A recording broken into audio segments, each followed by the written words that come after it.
The night Feng Chu Yue discovered his lover in another man's arms, the sky above Amazing Dawn Peak split open with black lightning.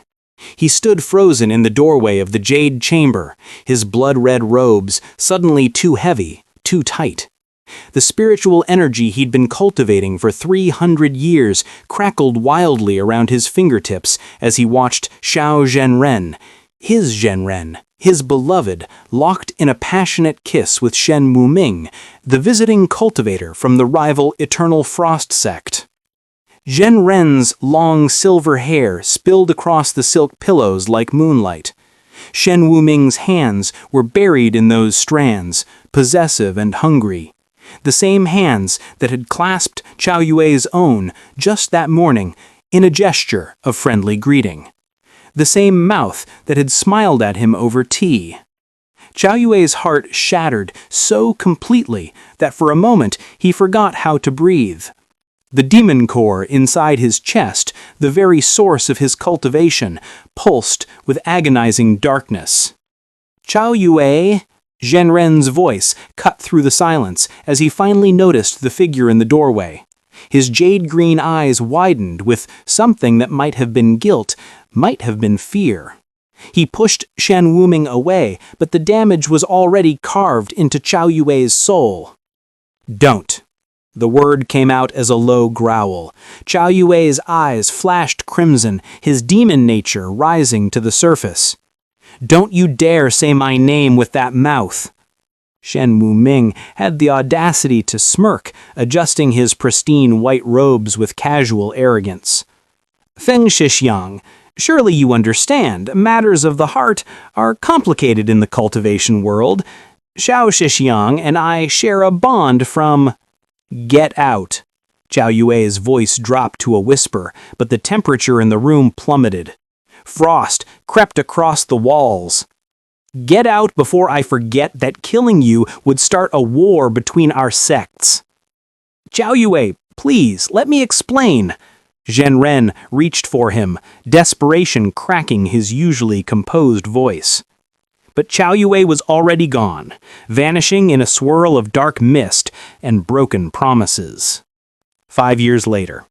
The Immortal Summit was a spectacle of power and politics, where the greatest cultivators from every sect gathered to discuss threats to the mortal realm. Qiao Yue had avoided it for half a decade, but this year he had no choice. A rift was opening between the demon realm and the human world, one that only his unique cultivation method could seal. He materialized on the crystalline platform in a flourish of black and red, his presence commanding immediate attention. Qiao Yue had changed in 5 years. His cultivation had advanced to the nascent soul stage, making him one of the youngest to achieve such a level. His features had sharpened, his aura grown darker and more dangerous. Power radiated from him in waves that made even the eldest cultivators shift uncomfortably. And then he saw him. Xiao Zhenren stood among the Eternal Frost Sect delegation, more beautiful than memory had allowed Qiao Yue to forget. His silver hair was bound in an intricate style, held by jade ornaments that caught the light. He wore robes of pale blue that made his eyes seem impossibly bright. When their gazes met across the crowded hall, Qiao Yue felt that old wound tear open fresh and bleeding. Zhenren's breath visibly caught, his lips parted as if to speak, but no sound emerged. Beside him, Shen Wuming stood with the same arrogant bearing, but Qiao Yue noticed something crucial. There was distance between them. Not the comfortable closeness of lovers, but something strained and cold. Feng Zhangzhu, the sect leader of Divine Thunder Palace, greeted him warmly, using his new title. Yes, Qiao Yue had become a sect leader in his absence, carved out his own territory in the borderlands between human and demon realms, establishing Shadow Moon Sanctum. "We're grateful you've come. The rift grows daily." Qiao Yue forced his attention away from Zhenren. "Show me." The rift was worse than described, a gaping wound in reality itself, leaking demonic energy that corrupted everything it touched. It would take weeks to seal properly, perhaps months, which meant weeks of working alongside the other sect leaders, including Zhao Zhenren, who had apparently also risen to become the new sect leader of Eternal Frost after his master's ascension. "The seal will require a formation," Chao Yue announced to the assembled cultivators, his voice cold and professional. "I volunteer," Zhenren said immediately, his voice steady despite the emotion swirling in those jade eyes. "No." Chao Yue's refusal was sharp as a blade. "Feng Zongju, personal feelings cannot interfere with—" "I said no." Chao Yue turned to face him fully for the first time, and the force of his spiritual pressure made several younger cultivators stumble backward. "Your cultivation style is unsuitable. Your ice techniques will destabilize the demonic energy." It was a lie, and they both knew it. Ice and demon energy could work in harmony under the right circumstances, but Chao Yue would sooner cut off his own arm than spend weeks in close proximity to the man who destroyed him. Zhenren's jaw tightened. "Then, what do you suggest?" "Literally anyone else." The air between them crackled with tension, not just spiritual energy, but something far more volatile. Years of unsaid words, unresolved pain, and underneath it all, the terrible truth that neither had stopped wanting the other. Shen Wuming stepped forward with a placating smile. "Perhaps we should discuss this more calmly." "You have no voice here." Chao Yue's gaze slid to him with pure venom. "In fact, your presence is entirely unnecessary. I suggest you return to Eternal Frost and leave this to the competent cultivators." The insult landed like a physical blow. Shen Wuming's face flushed with anger, but before he could respond, Zhenren spoke. "That's enough." His voice carried the authority of a sect leader now. "Wuming is one of our finest cultivators. He stays." Something dark and possessive flashed through Chao Yue's eyes. "Still defending him, I see. Tell me, Zhao Zhenren, does he still warm your bed as he did that night, or have you grown bored of him too?" The assembly went deathly silent. Several cultivators looked away, embarrassed by the raw emotion on display. Zhenren's face went pale, then flushed with color. "You have no right!" "I have every right. I gave you everything. 4 years of loyalty, of love, of—" His voice cracked, and he visibly forced himself back under control. When he spoke again, his tone was ice. "But that's ancient history. Let's focus on the rift." He turned away, dismissing them both, but not before Zhenren saw the flash of pain in those crimson eyes. The first week of sealing the rift was torture. Chu Yue worked 18-hour days, pouring his cultivation into maintaining the barrier. The other sect leaders rotated shifts, but he never left his post. Partly because the demon energy responded best to his unique cultivation method, a dangerous blend of human and demonic techniques. Partly because staying busy meant not thinking about Zhenren. But on the 8th night, his body finally demanded rest. Chu Yue retreated to his assigned chambers in the Heavenly Star Pavilion, a neutral ground where all visiting cultivators stayed during the summit. His rooms were sparse but comfortable, overlooking a garden of spiritual herbs that glowed softly in the moonlight. He just removed his outer robe when he felt the familiar signature of spiritual energy approaching. Zhenren. Zhu Yue closed his eyes, debating whether to pretend he wasn't there. But before he could decide, there was a soft knock at his door. "I know you're awake." Zhenren's voice carried through the wood. "Please, I just want to talk." "There's nothing to say." "There's everything to say." A pause. "Chu Yue, I've waited 5 years. 5 years of hoping you'd come back, that I'd have a chance to explain. Please, don't make me wait any longer." Against his better judgment, Chu Yue opened the door. Zhenren stood in the hallway wearing simpler robes than his sect leader regalia, soft gray silk that made him look younger, more vulnerable. His silver hair was loose, cascading over his shoulders. He looked exhausted, with dark circles under his eyes that spoke of sleepless nights. You have 5 minutes, Chu Yue said flatly. Can I come in? No. Jean-Ren flinched but nodded. I deserve that.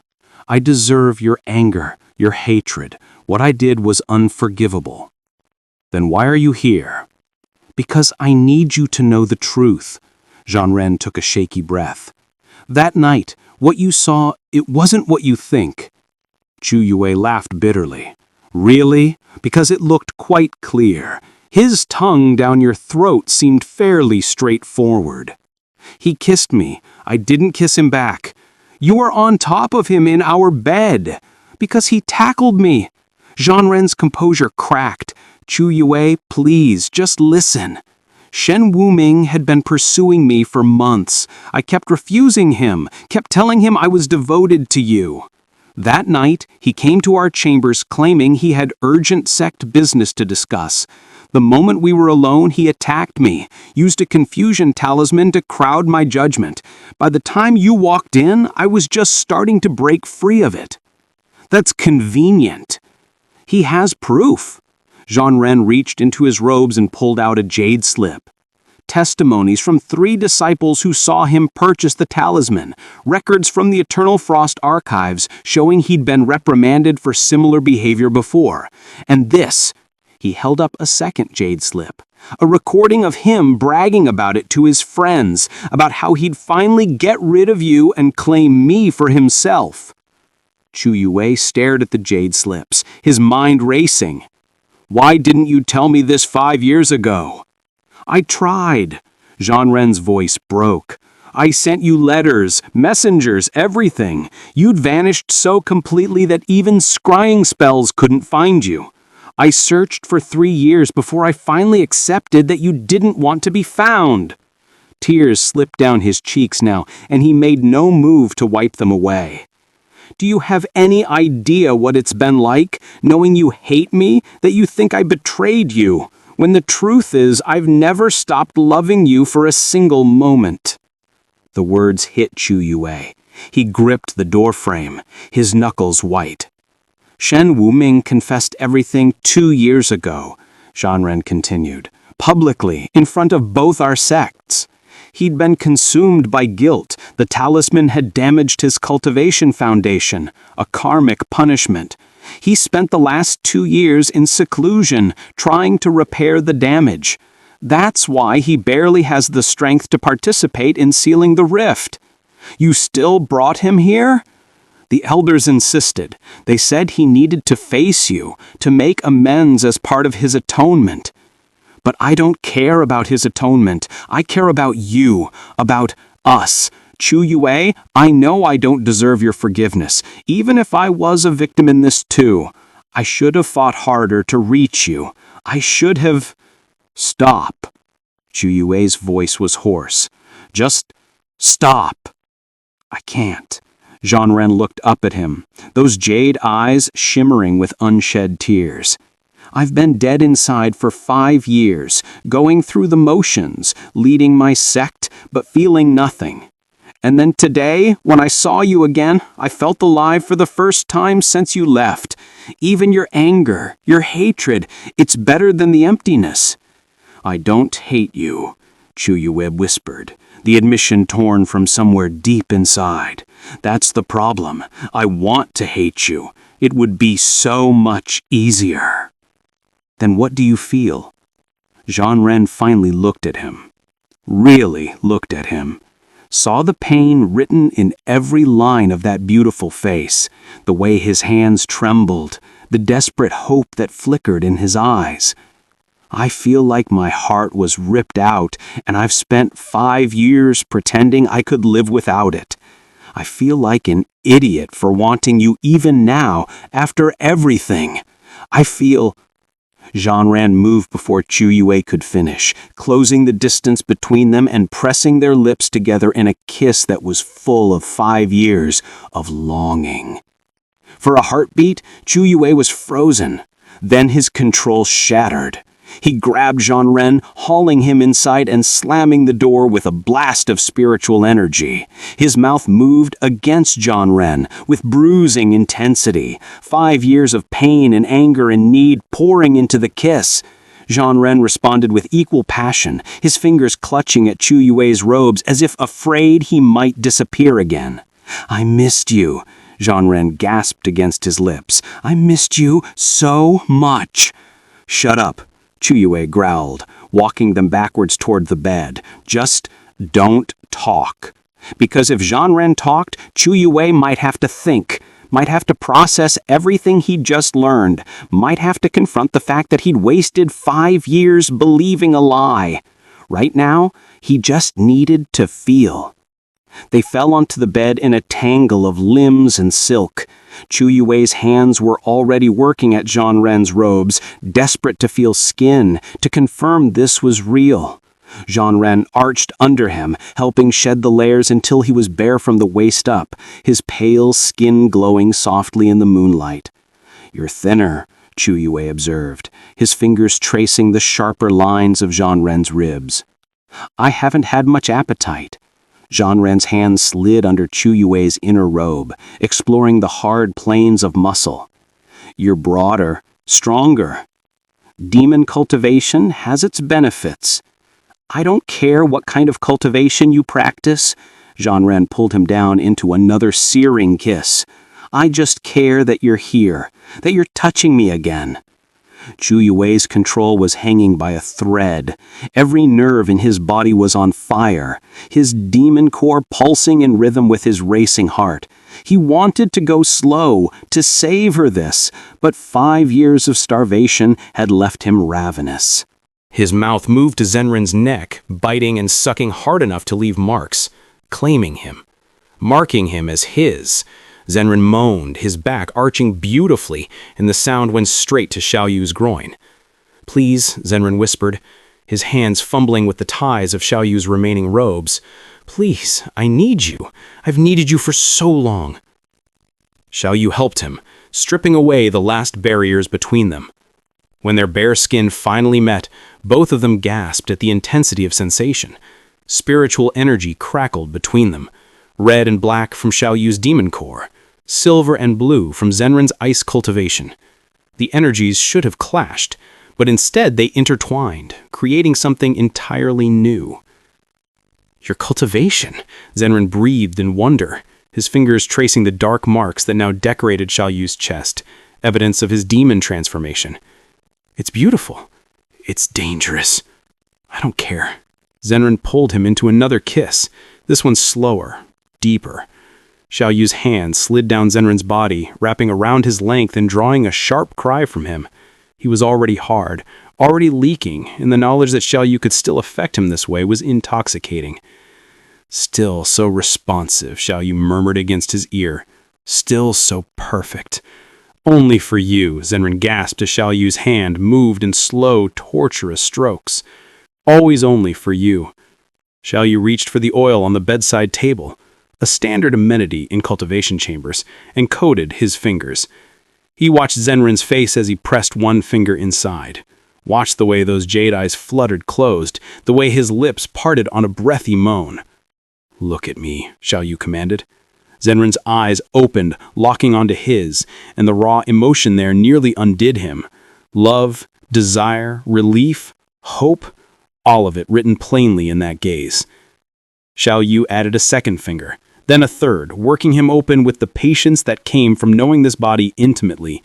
He knew exactly where to press to make Zenren see stars, knew exactly how to move to drive him wild, and he used every bit of that knowledge now, determined to brand himself into Zenren's memory so deeply that nothing could ever erase it.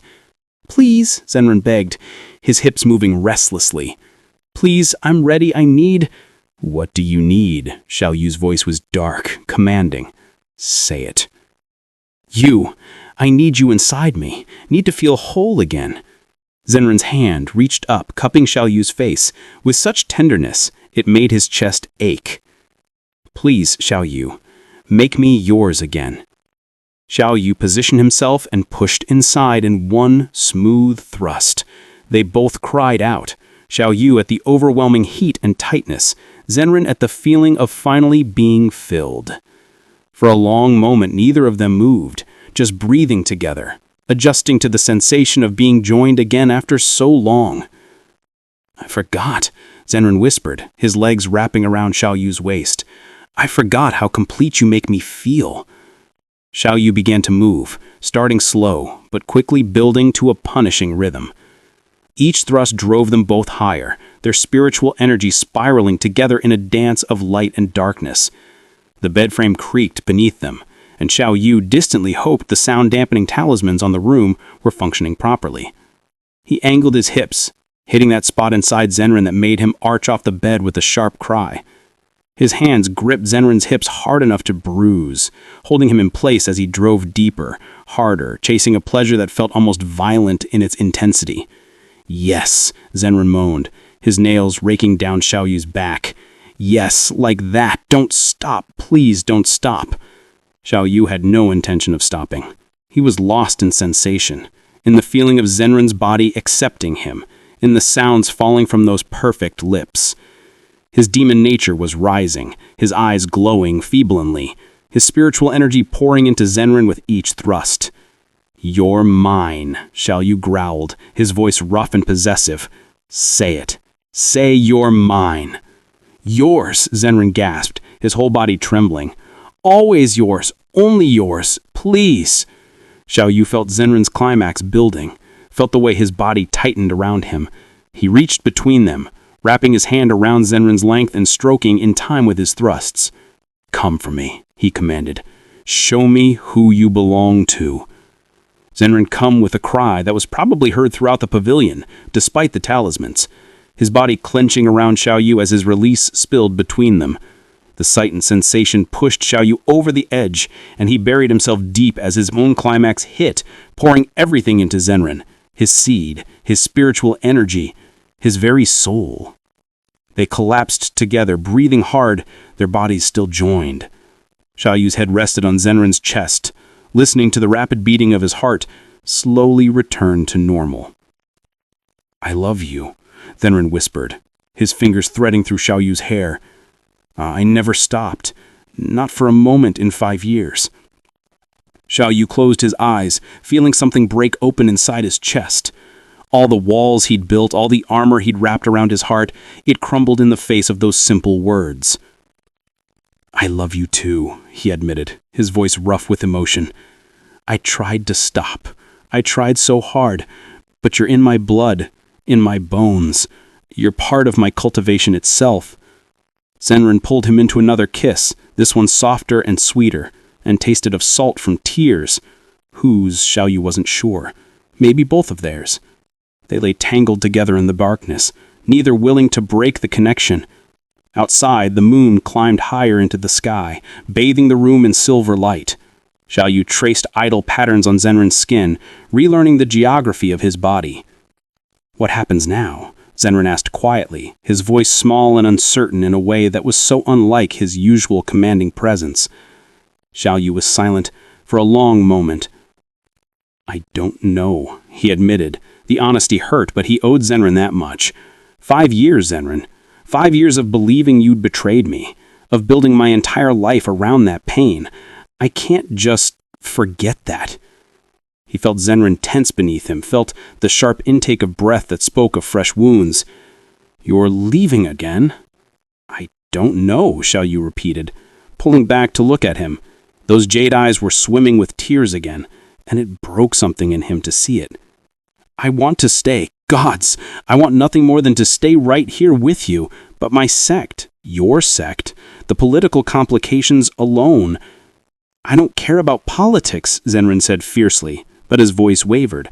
"I don't care about anything except you." "But I have to care." Xiao Yu cupped his face, thumbs brushing away the tears that had started to fall. Shadow Moon Sanctum is full of outcasts, cultivators who had nowhere else to go. Former demonic cultivators, half-demons, people the other sects rejected. They depend on me. I can't just abandon them. Then we come with you. And abandon Eternal Frost. Zenrin, you're their sect leader. Your people need you too. Then we find another way. Senran grabbed his hand, squeezing tight enough to hurt. "Please, Xiaoyu, we just found each other again. Don't tell me we have to choose between love and duty. Don't tell me the cultivation world is so cruel that we can't have both." Xiaoyu wanted to promise him everything. Wanted to say they'd make it work, that love conquered all the pretty lies that people told themselves. But he'd lived 5 years in the harsh reality of the cultivation world. He knew better. "I need time," he said finally. "Time to think, to plan, to figure out if there's a way forward that doesn't destroy everything we've both built." The hope in Genren's eyes dimmed, but he nodded. "How much time?" I don't know. The rift will take at least another month to seal. After that," Chiyui hesitated. "After that, I need to return to Shadow Moon. There's a demonic beast uprising in the borderlands that requires my attention." "So you'll leave again?" Genren's voice was flat now, emotionless, the mask of a sect leader sliding back into place. Just like before. "It's not the same, isn't it?" Genren sat up, pulling away from him. The loss of contact felt like losing a limb. "You'll go back to your sect, I'll stay with mine, and we'll pretend tonight never happened. We'll be professional and distant at the cultivation conferences, maybe exchange polite letters once a year. That's what you're suggesting, isn't it?" "That's not what I want." "Then what do you want?" Genren's voice rose, anger and pain warring in his expression. "From where I'm sitting, it looks like you're already preparing to run away again." Chiyui stood, pacing to the window, his hands clenched into fists as he stared out at the moonlit garden. "You want to know what I want? I want to wake up next to you every morning. I want to watch you practice your sword forms in the courtyard while I drink tea. I want to argue with you about cultivation techniques and make love to you until neither of us can remember our own names. I want everything we had before, everything we lost." He turned back to face Shenren, and there were tears in his own eyes now. "I'm not that naive boy anymore. I can't just follow my heart and ignore the consequences. My people need me. Your people need you. And if we try to force this, if we make the wrong move, we could spark conflicts that would destroy both our sects." Genren stood, wrapping the sheet around himself as he crossed to Chiyui. "So we let fear decide our future? We let politics and duty dictate who we love?" "Sometimes that's what being a leader means." "No!" Genren's jaw set in that stubborn way Chiyui remembered so well. "Sometimes being a leader means having the courage to change the rules, to show everyone that there's a better way. And if we fail, if our relationship causes a war or splits our sects apart, then we failed together." Genren took his hands again, gentler this time. "Chiyumi, I've spent 5 years living without you. 5 years of waking up alone, of going through the motions, of feeling like half of me was missing. I can't do that again. I won't." "What are you saying?" "I'm saying, give me a chance." Genren's voice dropped, a whisper, vulnerable and raw. "Not forever, not some grand commitment you're not ready for. Just a chance. Let me court you properly this time. Let me prove that we can make this work. And if after a year or 2 years or however long it takes, you decide it's too complicated or too difficult, then I'll let you go. But please, don't make that decision now in this moment when we've barely had time to remember what we mean to each other." We looked at him, really looked at him, saw the desperation and determination written in every line of his body, saw the love that had survived 5 years of separation, 2 years of public humiliation from Shen Weiming's confession, and every political pressure the cultivation world could throw at him. "One condition," Chiyui said. Hope flared in those jade eyes. "Anything. We go slow. No grand announcements, no public declarations. We figure out how to navigate this carefully so neither of our sects suffers for our choices." "Done," Genren smiled, and it was like watching the sun break through clouds. "I can be patient. I've waited 5 years. I can wait a little longer if it means having you back." Chiyui pulled him close, resting their foreheads together. "I'm terrified," he admitted. "Terrified that this will end in disaster. That I'll lose you again, or worse, that I'll have to watch our relationship destroy everything we've built. I'm terrified too, Zhenren whispered, but I'd rather be terrified with you than safe and empty without you. They stood like that for a long moment, just breathing together, finding comfort in each other's presence. Eventually, Zhenren pulled back slightly. Stay tonight, he said. Just tonight. Tomorrow, we can go back to being professional sect leaders, but tonight, let me hold you. Let me pretend, just for a few hours, that we're those young cultivators again before the world got so complicated. Chiwi nodded, unable to find words. They returned to the bed, tangling together under the silk sheets. Zhenren's head rested on his chest, fingers tracing idle patterns over his heart. I dreamed about this, Zhenren murmured sleepily. Every night for 5 years. Dreamed that you'd come back, that you'd hold me again. I was starting to think it would only ever be a dream. Chiwi pressed a kiss to the top of his head, breathing in the scent of winter plums and ice cultivation. I'm here. I'm real. And I'm not running away. Not this time. Promise me. I promise. Whatever happens, however complicated this gets, I won't just disappear again. We'll face it together. Together, Zhenren echoed, and within minutes, his breathing had evened out into sleep. But Chiwi lay awake long into the night, staring at the ceiling and wondering if he had just made a promise he couldn't keep. Wondering if love really could survive in the harsh political landscape of the cultivation world. Wondering if they were brave or just foolish. Only time would tell. Appreciate you watching. Hit subscribe, like, and share. See you in the next story.